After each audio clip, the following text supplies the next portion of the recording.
Hi, പുതിയൊരു വീഡിയോയിലേക്ക് സ്വാഗതം. ഈ വീഡിയോ ഹെയർസിനെ കുറിച്ച് തന്നെയാണ്.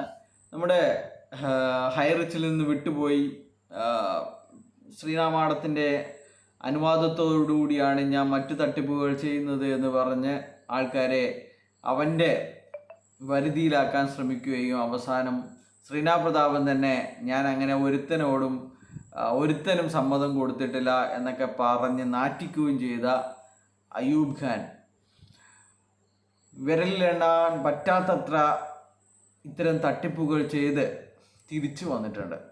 ഹൈറിച്ചിന് വേണ്ടിയിട്ട് ഇപ്പോൾ കോരക്കോരം വാദിക്കലാണ് അവൻ്റെ തൊഴിൽ. അപ്പോൾ അവൻ ഇന്ന് ഹൈറിച്ചിൻ്റെ എന്താണ് ഹൈറിച്ച് 1.5 കൊല്ലമായിട്ട് കോടതികൾക്ക് മനസ്സിലാകാത്ത, വക്കീലന്മാർക്ക് മനസ്സിലാകാത്ത, കോടിക്കണക്കിന് രൂപകൾ ഉണ്ടാക്കിയ ലീഡർമാർക്ക് ഉത്തരം മുട്ടിച്ച അവരോട് പല ആൾക്കാരും ചോദിച്ചിട്ടുണ്ട്, എങ്ങനെയാണ് പുള്ളയെ നിങ്ങൾ പൈസ കൊടുത്തത് എന്ന്. അപ്പോൾ അവർ പറഞ്ഞ് നമ്മൾ കുളിക്കാൻ പോട്ടെ, 10 ദിവസത്തിന് പറഞ്ഞുതരാം.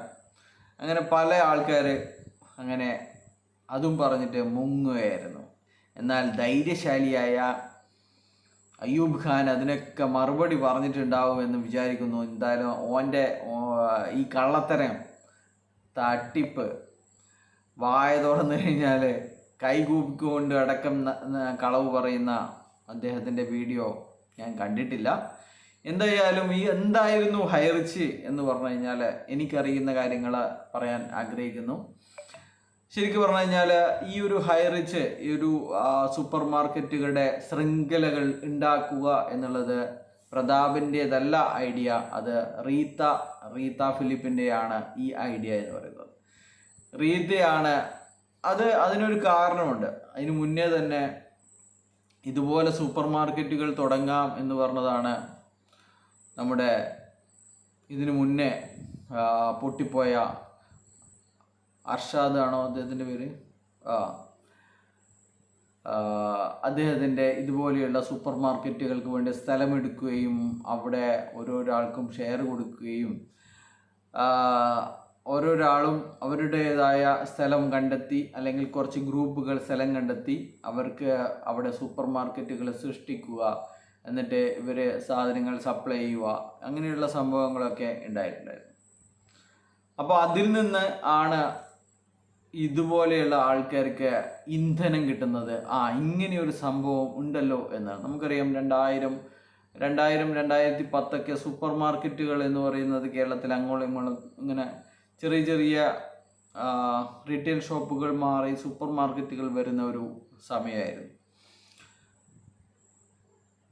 അപ്പോൾ അതിൽ നിന്നാണ് റീത്ത ഫിലിപ്പിന് ഇങ്ങനെ ഒരു ഐഡിയ വരുന്നത്. നിത്യോപയോഗ സാധനങ്ങൾ ഇതുപോലെയുള്ള സൂപ്പർ മാർക്കറ്റുകളിലൂടെ ഡയറക്റ്റ് സെയിൽസ് അല്ലെങ്കിൽ റഫറൽ രീതിയിൽ നമ്മൾ വാങ്ങുന്നു. നമുക്കറിയാം സൂപ്പർ മാർക്കറ്റുകളൊക്കെ ഒരു കാർഡും കാര്യങ്ങളൊക്കെ ഉണ്ടാവും. അപ്പോൾ ഇതുപോലെ നമ്മൾ അവിടെ നിന്ന് വാങ്ങിക്കഴിഞ്ഞാൽ നമുക്കതിൽ നിന്ന് മല്ലിപ്പൊടി വാങ്ങുമ്പോഴും, മുളക് പൊടി വാങ്ങുമ്പോഴും, ജീരകം വാങ്ങുമ്പോഴും, കടുക് വാങ്ങുമ്പോഴും നമുക്ക് അതിൻ്റെ ചെറിയ ചെറിയ വരുമാനം 10 പൈസയും 20 പൈസയും 30 പൈസയും ഒക്കെ ആയിട്ട് നമുക്ക് ഓരോ സാധനത്തിനും റിട്ടേൺ കിട്ടുന്നു.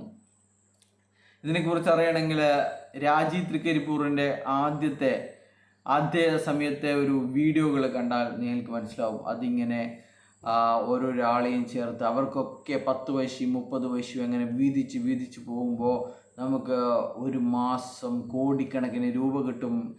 നമ്മളിങ്ങനെ ആൾക്കാർ വാങ്ങുമ്പോൾ ഇത്രയും ആൾക്കാർ അത് നിത്യോപയോഗ സാധനങ്ങളാണ്, അവർ വാങ്ങിച്ചുകൊണ്ടിരിക്കുമ്പോൾ നമുക്കിങ്ങനെ കോടിക്കണക്കിന് രൂപ കിട്ടും എന്നൊക്കെ പറഞ്ഞിട്ട് ഒരു കോട്ടൊക്കെ ഇട്ടിട്ട് നമ്മൾ വളരെ കാണുമ്പോൾ വളരെ വൃത്തികേട് തോന്നുമെങ്കിലും അതൊക്കെ നിങ്ങൾ കണ്ടു കഴിഞ്ഞാൽ എന്തായിരുന്നു ഹൈറിച്ചിൻ്റെ ആദ്യത്തെ തട്ടിപ്പുകൾ എന്ന് നിങ്ങൾക്ക് മനസ്സിലാവും.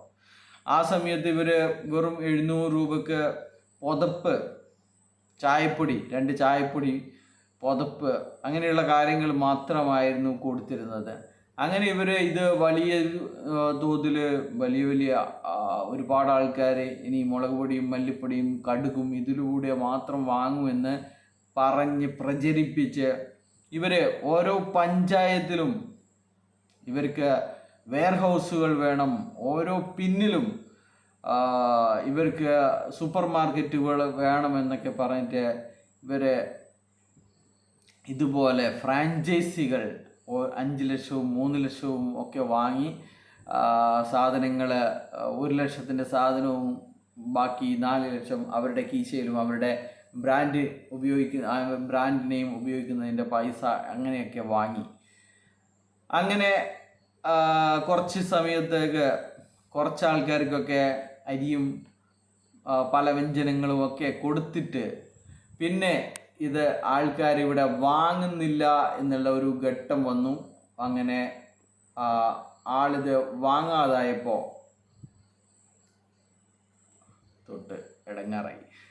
വാങ്ങാതായപ്പോൾ ഇവർ മെല്ലെ ഡെപ്പോസിറ്റിലേക്ക്, ഡിജിറ്റൽ ഐഡിയിലേക്ക്, ഡിജിറ്റൽ സ്കീമിലേക്ക് മാറുകയായിരുന്നു. ഡിജിറ്റലിലേക്ക് മാറിയ പിന്നെ ഇവർക്ക് സൂപ്പർ മാർക്കറ്റുകളിലേക്ക് അല്ലെങ്കിൽ ഇതുപോലെയുള്ള ഫ്രാഞ്ചൈസി ഷോപ്പുകളിലേക്ക് 5ൻ്റെ സാധനങ്ങൾ കൊടുക്കാതായി എന്നാണ് പറയുന്നത്. ഞാൻ എൻ്റെ നാട്ടിൽ നിൽക്കുന്ന സമയത്ത് ഒരിക്കൽ ഇവരുടെ ഒരു പിക്കപ്പ് വാന് ഇങ്ങനെ പോകുന്നുണ്ട്. 2000-ലാണോ 2001-ലാണോ എന്നറിയില്ല. ഒരിക്കൽ ഇതുപോലെ കുറച്ചൊരു ചെറിയൊരു സൈസ് പിക്കപ്പ് വാൻ പോകുന്നുണ്ടായിരുന്നു. പക്ഷെ നമ്മളെ നാട്ടിലൊന്നും തന്നെ ഇവരുടെ സൂപ്പർ മാർക്കറ്റുകൾ ഇല്ല എന്നുള്ളതാണ് സത്യം. അതുപോലെ ഇവർ അതിന് വേണ്ടിയിട്ട് ഇവർക്ക് ഇതുപോലെയുള്ള സാധനങ്ങൾ എടുക്കാൻ വേണ്ടിയിട്ട് 50,000-ൻ്റെ ഫണ്ടുകൾ, ഡെപ്പോസിറ്റുകൾ വാങ്ങി, ലക്ഷങ്ങൾ, പിന്നെ 3 ലക്ഷത്തിൻ്റെ ബോണ്ടുകൾ വാങ്ങി.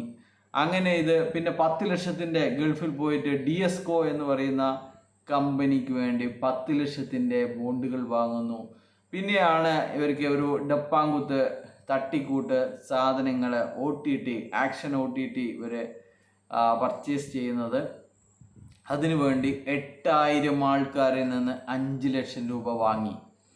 അപ്പോൾ ഇങ്ങനെ നിരവധി ഒരു പണം റോൾ ചെയ്യാൻ വേണ്ടിയിട്ട് എത്തുന്നില്ലെങ്കിൽ പറയും ചുരുങ്ങിയ കാലയിൽ ഈ മാസം ഇതൊരു സ്കീമുണ്ട്, 1 ലക്ഷം ഇട്ട് കഴിഞ്ഞാൽ നിങ്ങൾക്ക് എല്ലാ മാസവും 30,000 തിരിച്ചു തരും എന്നൊക്കെ പറഞ്ഞിട്ടുള്ള സംഭവങ്ങളൊക്കെ ഇവർ പണം എത്തുന്നില്ല എന്ന് കണ്ടു കഴിഞ്ഞാൽ ഇവർ പെട്ടെന്നൊരു സർക്കുലർ ഇറക്കും. അങ്ങനെ ഇനി 5 ലക്ഷത്തിൻ്റെ ഒരു ഓഫർ ഉണ്ട് എന്നൊക്കെ പറഞ്ഞ് അങ്ങനെ ഒരുപാട് ആൾക്കാർ അങ്ങനെ ആ ഒരു റോളിങ് അവർ നടത്താറുണ്ടായിരുന്നു. അപ്പോൾ ഇതാണ് ശരിക്ക് ഇത്. അതിനുശേഷം 2000 ആയപ്പോഴേക്കും 19-ൽ ഇത്തരം പരിപാടികളൊക്കെ തുടങ്ങി. 2000-ലാവുമ്പോഴേക്ക് ഈ സൂപ്പർ മാർക്കറ്റുകളിലെ സാധന സപ്ലൈ ഫുൾ സ്റ്റോപ്പ് ചെയ്തു. ഡെലിവറി ഇല്ല. അതുപോലെ തന്നെ ഫുൾ ബിസിനസ് എന്ന് പറയുന്നത് ഡിജിറ്റൽ മാത്രമായി. ഡിജിറ്റൽ ഐ ഡി എന്ന് പറയുന്നത് ഓൺലൈനിലൂടെ നിങ്ങൾക്ക് ആൾക്കാർ സാധനം വാങ്ങുമ്പോൾ അതിൻ്റെ ലാഭത്തിൻ്റെ പകുതി എടുത്തിട്ട് പൂളിലിട്ടിട്ട് അവിടെ നിന്ന് നിങ്ങൾക്ക് പൂൾ ഇൻകം തരുന്നു എന്നുള്ളതാണ് ഇവർ പറഞ്ഞുകൊണ്ടിരുന്നത്. ഓൺലൈനിലൂടെ സാധനം വാങ്ങുന്നതിൻ്റെ ലാഭത്തിൻ്റെ പകുതി എടുത്ത് പൂളിലിട്ട് ഞായറാഴ്ച കോരി കൊടുക്കും എന്നാണ് പറയുന്നത്. അതാണ് 90 രൂപയും 110 രൂപയും 113 രൂപയും ഒക്കെ ആയി കിട്ടിയിരുന്നത്. അപ്പോൾ ഇതൊക്കെ മനസ്സിലാക്കുക. അങ്ങനെ 2021 ആയപ്പോൾ റീത്തയെ ഡയറക്ടർ എന്നുള്ള പദവിയിൽ നിന്ന് തന്നെ എടുത്തു കളയുകയും നിങ്ങൾക്ക് മാസം 20,000 രൂപ വീട്ടിലെത്തിച്ച് തരാം, നിങ്ങളെ ആവശ്യമില്ല എന്ന് പറഞ്ഞ് ഇവരുടെ പുതിയ സ്റ്റാഫുകൾ അവരെ അപമാനിച്ച് വീട്ടിലിരുത്തുകയുമാണ് ഉണ്ടായിരിക്കുന്നത്. അങ്ങനെയാണ് ഭാര്യയും ഭർത്താവും മാത്രമായി ഈ കമ്പനി ചുരുങ്ങി എന്നുള്ളതാണ്. എന്തുകൊണ്ട് പ്രതാപൻ ഇതിൻ്റെ മീറ്റിങ്ങുകളിൽ പോലും പങ്കെടുക്കുന്നില്ല? അവൻ വെറും വീടുകളിലും അല്ലെങ്കിൽ വലിയ വലിയ പരിപാടികളിലും ഒന്ന് മുഖം കാണിച്ചു പോകുന്നു എന്നുള്ളത് എന്തുകൊണ്ടാണെന്ന് ചോദിച്ചു കഴിഞ്ഞാൽ നിരവധി ചെക്ക് കേസുകൾ ഇദ്ദേഹത്തിനെതിരെയുണ്ട്. തൃശ്ശൂർ സെഷൻസ് കോടതിയിലും മറ്റുമൊക്കെ നിങ്ങൾ KD പ്രതാപൻ എന്ന് സെർച്ച് ചെയ്ത് കഴിഞ്ഞാൽ 2019-ലും 20-ലും 21-ലും 22, 23-ലടക്കം ഇദ്ദേഹത്തിനെതിരെ ഉള്ള കേസുകളുടെ ലിസ്റ്റ് നിങ്ങൾക്ക് കാണാൻ സാധിക്കും. അത് ഗ്രീൻകോ തട്ടിപ്പിൻ്റെ ആൾക്കാരുടെ പരാതിയും അതിൻ്റെ തുടർ നടപടികളുമൊക്കെ ആയിട്ടുള്ളതാണ്. നിരവധി ആൾക്കാർക്ക് പണം തിരിമറി നടത്തിയത് ഈ ഹൈറിച്ചിൻ്റെ പണം എടുത്തിട്ടാണ് എന്നുള്ളതാണ് സത്യം. അപ്പോൾ അതുകൊണ്ടാണ് ഇത്തരം കേസുകളിൽപ്പെട്ട് ജയിലിലായി പത്രത്തിലൊക്കെ വന്ന ഒരാൾ ഇതുപോലെയുള്ള തട്ടിപ്പ് സംഘത്തിൻ്റെ പിന്നിലാണെന്ന് അറിഞ്ഞു കഴിഞ്ഞാൽ പത്രം വായിക്കുന്നവർ ആരും തന്നെ ഇതിൽ നിക്ഷേപിക്കില്ല എന്നുള്ളത് കൊണ്ടാണ് മിസ് കേരളയോ മിസ് യൂണിവേഴ്സോ ഒക്കെ ആയ, അല്ലെങ്കിൽ നമ്മുടെ മദർ തെരേസ അവാർഡ് വിന്നറൊക്കെ ആയ ഒരാളെ അവാർഡ് വാങ്ങിക്കൊടുത്ത് അങ്ങനെ ഒരു വെയിറ്റ് പേര് പറയാൻ എന്തെങ്കിലും വേണ്ടേ, അപ്പോൾ അങ്ങനെ ആണ് ഇവരെ ഇതിലേക്ക് കൊണ്ടുവന്നിരിക്കുന്നത്. അല്ലാതെ ഇവർക്ക് യാതൊരുവിധ താല്പര്യവും ഉണ്ടായിരുന്നില്ല എന്നുള്ളതാണ് ഇവരുമായി ബന്ധപ്പെട്ടവർ പറയുന്നത്. ഇത് തട്ടിപ്പാണെന്നും ഇതിൽ ഞാൻ പെടുമെന്നും ഇവർക്ക് ഉറപ്പായിരുന്നു ശ്രീനക്ക് ഈ കമ്പനിയുമായിട്ട് അസോസിയേറ്റ് ചെയ്യുന്ന സമയത്ത്. പക്ഷെങ്കിൽ ശ്രീനക്കും ഇതുപോലെ ആൾക്കാരും പണവുമായപ്പോൾ ഇതിൽ ഹരം കയറി എന്നുള്ളതാണ് മറ്റൊരു കാര്യം. അപ്പോൾ അതിനിടയിലാണ് ഇവർ ക്രിപ്റ്റോയിലേക്ക് എല്ലാവരും ക്രിപ്റ്റോ തട്ടിപ്പ് നടത്തുന്നു. പിന്നെന്താ, നമുക്ക് ക്രിപ്റ്റോ തട്ടിപ്പ് നടത്തിയാൽ ക്രിപ്റ്റോ വെറും ഒരു കോയിൻ ഉണ്ടായിക്കഴിഞ്ഞാൽ ഇത് ലക്ഷക്കണക്കിന് രൂപയായി വർദ്ധിക്കും, ഇത് അടുത്ത ബിറ്റ് കോയിനാണ് എന്നൊക്കെ പറഞ്ഞുകൊണ്ട് ഇവർ വിദേശത്ത് കമ്പനി രജിസ്റ്റർ ചെയ്യുകയും അതിൻ്റെ ഡയറക്ടറായിട്ട് പ്രതാപൻ, പോലീസ് അല്ലെങ്കിൽ പാസ്പോർട്ടില്ലാത്ത പ്രതാപൻ ലണ്ടനിൽ ഓഫീസ് തുടങ്ങുകയും ഒക്കെ ഉണ്ടായി. അപ്പോൾ ഇങ്ങനെ നിരവധി തട്ടിപ്പുകൾ, നിരവധി വെറും പേരിന് മാത്രമുള്ള സ്കീമുകൾ തുടങ്ങി പല രീതിയിൽ ആൾക്കാരെ വഞ്ചിക്കുകയായിരുന്നു പ്രതാപൻ എന്ന് മനസ്സിലാക്കുക. അല്ലാതെ നീ പറയുന്നത് പോലെ അടുത്ത ലുലു ആണ് ഇത് എന്നൊന്നും ഇതൊന്നും വിശ്വസിക്കാൻ മണ്ടന്മാരല്ല, നിൻ്റെ അത്ര മണ്ടന്മാരല്ല അറിയാതെ ഹൈറിച്ചിൽ പണമിട്ട പതിനായിരക്കണക്കിന് ആൾക്കാർ. ബൈ.